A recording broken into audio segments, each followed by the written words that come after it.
Namaste friends and welcome to this episode of Solar Eclipse. Sun, the life provider of this universe, is going to get eclipsed. This is a total eclipse and will result in what we call the ring of fire. And it is very important to note that this is happening on a summer solstice and no moon, a day which is full of powerful energies at play. So there are about 2 solar eclipses in a year, and this is the first one of 2020. The last eclipse, which happened in 2019 on December 26th, had around 6 planets in the same sign of Sagittarius, and that is when the pandemic actually started to spread like a wildfire. Now Sun is in Gemini, his friend's house, and it has transited recently on 14th June, and so let us see how this is going to impact us all, how this eclipse is going to impact us all by the placement. The first sign that we're going to talk about is Aries, and Sun is in your 3rd house, which is the house of siblings. His focus is going to be onto your family, onto them and your relationships with them. So you need to take care of your communication with your siblings. Do not fly off the handle. Control yourself, because Sun and Rahu, when they are together, they cause confusions, and yes, they cause anger also. So the card which I have for you here is the 9 of Swords. So as you can see, this is a woman who is sitting with her head in the hand. So this is you are really depressed, and you have kind of given up hope. You might not be aware yet, but it is time to actually heal the deep rooted issues in your life. Extreme mental torture may result, as you might be forced to change your beliefs. Do remember that this is for your good, even though you might be pained by it as of now. The next zodiac sign that we are going to talk about is Taurus. Sun is in your 2nd house, which is the house of finances and family, and so the focus is going to be on both of them. And here I have for you a Knight of Swords. So this is a code card. This represents actual person around you. This card represents that you might get some kind of bad news which relates to someone close to you. Some kind of conflict is reflected, usually mental in nature, due to the swords representing thoughts. So there could be violent difference of opinion around you with angry messages with this person. This person might not be on the same page as you are, and he could exchange angry messages with you. This card also implies that you need to focus on your intellectual pursuit, and that you might be neglecting other facets of life. You might be too forceful with your ideas, which could be antagonizing others. So diplomacy is the need of the hour. Remember that. Is the 3rd zodiac sign is Gemini, and Sun is in your 1st house, which represents you yourself, and so the focus is going to be on you, and you are going to be confused right now about various things in life. And here I have for you 8 of Pentacles. So hard work is the key to success, and skills have to be sharpened, and new skills have to be added to your skill set to become successful. Your hard work is going to be rewarded by increased income. 4th sign of the zodiac, Cancer. Sun is in your 12th house of expenditure and travel. Be careful with travel and avoid traveling for the next 14 days at least. And here I have for you 6 of Wands. So as you can see, this person is sitting riding on a white horse carrying a flag. So this signifies a victory, authority, some kind of desires achieved, gratified, awards achieved, and recognition won. So good time for you, even though expenditure is there, but it's a good time. So this card represents good time basically. Moving on to the 5th sign, Leo. Sun is in your 11th house, which is the house of profit. So definitely you can expect that some money which was going to come your way might not come, or some of your projects might get delayed. So the card that I have for you is the Queen of Pentacles. So this is a code card, and this represents actual people around you. This represents a generous woman, excellent in practical and financial area. She might also be a sensual woman who is very comfortable in her material comfort, or she likes a house with full of comforts, material comforts. She will guide you correctly, and she will give you good financial advice, which will result in producing tangible results. If however there is no such person in your life, then you are going to harvest after much labor. Now let's talk about Virgos. So Sun is in your 10th house, and it is getting eclipsed, so your projects might get delayed. If you are dealing with government agencies, your payment get delayed, and apart from that, in your work area, things might not go the way you want them to go. And the card which I have for you is the 7 of Wands. So this card shows that you are fighting a battle, and you might be outnumbered yet, but you have not lost the battle. So you are going to win the battle is a message. You do not need to give up as yet. You are discovering inner resources you never knew you had. So you use it to overcome obstacles. Your willpower and personality will also help in achieving success. Now let's talk about 7th sign. Sun is in your 9th house, house of luck, and suddenly you may find that your luck is not supporting you at all. And here I have for you 10 of wands. So you are basically carrying a burden of work more than you can handle, and you have taken this load yourself.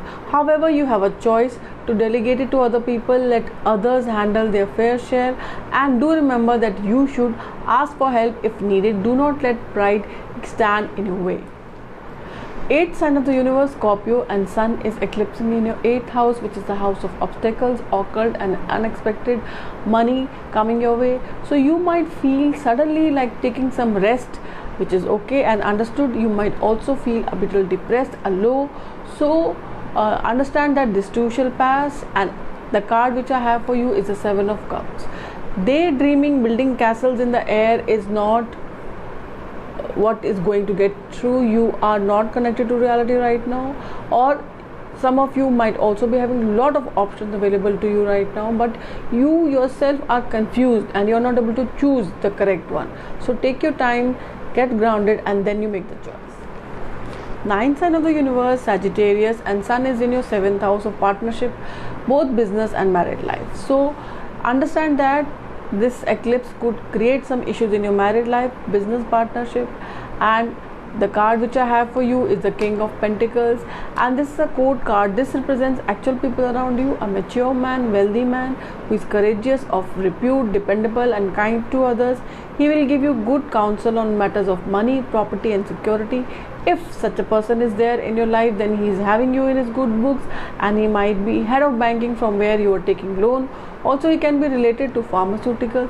If such a person is not there, then this is a situation and your enterprise will meet with success. So whatever you had planned, things will definitely go in the same manner. And the next sign that we are going to talk about is Capricorn.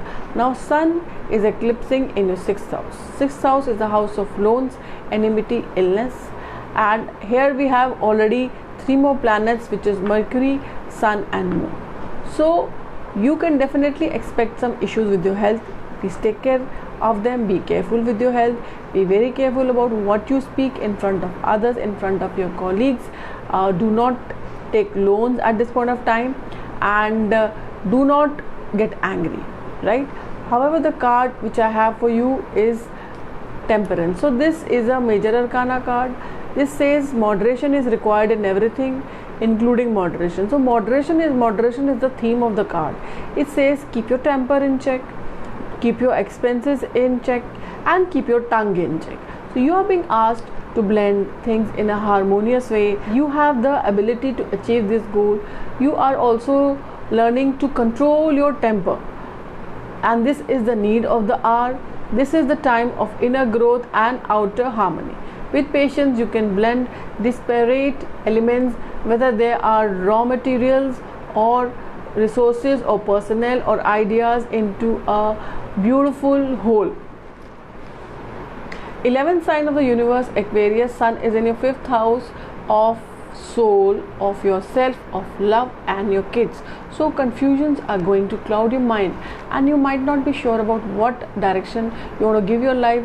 Love life might not go as expected, and here I have for you is the 10 of Pentacles. So home matters are going to rule the fort. Happy time with family. Maybe you're going to spend some time with them. Perhaps some inheritance might also be coming in, or you might be planning on buying a second home or a second vacation, and you might also be marrying into money. The last zodiac sign is Pisces, and Sun is going in your 4th house, which is the house of affluence, property, vehicles, mother. So be careful in your dealings with all, especially take care of your communication with your mother. Do not get angry with her. And here I have for you 7 of Pentacles card. So this card shows that you have put in your time and effort, and you have paid your dues, and now it's time to gain in your business or other enterprise. Not only that, but you feel a satisfaction from a job well done. Growth and good fortune are yours. That's all, my dear friends. Remember to donate flour or atta post grahan, any donation for grahan is made post grahan only. It is important that no celebration should be there. Remember to chant Gayatri mantra. If you are having grahan dosh in your kundli, then you should chant this following grahan mantra: Om Aditya Vidimahi Divakaraya Dhimahi Tanno Surya Prachodayat. So in case there is grahan dosh, take a glass of sweetened water and offer it to Surya. Avoid eating salt. Donate a red cloth. Donate Rudraksh. Feed kheer after eclipse to small children. Immediately make it after eclipse and then feed it to people. Do not do puja, do not eat and drink, do not do worship, but you can definitely chant. Keep tulsi and kush grass or common grass in all food grains and in temple. Cover your temple. This will help those things not getting contaminated, and after eclipse you need to take a bath and give your clothes for washing. If any planet is negative, then chant Mrityunjay mantra. And in this month we also had a lot of planetary movements. We had the lunar eclipse in the beginning, then we had Sun moving into Gemini, then we had Mercury retrograde, then we have Mars moving into Pisces, and then we also have, now we will shortly see Venus going direct, then we will also see Jupiter moving into Sagittarius again. So now during lunar eclipse and the moon is connected with water, we can expect a lot of rain to come or cyclone to come, and we can expect calamities also to happen, as we have 6 planets currently in retrograde, 2 of them in the same house. So anything can happen, any kind of calamity. We can expect earthquakes, famine, flood, tempers can run high, civil like war can also happen, because Rahu is sitting very very close to Sun, and confusion galore is going to be there.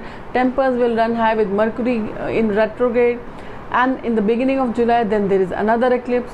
So many eclipses, definitely something is happening. This is actually pushing us all onto the destined path that we should take. In case you are not doing so, start working upon it. So here's wishing you that the upcoming week fills your life with positivity and removes any kind of negativity which is there. Till the time we meet again, this is me saying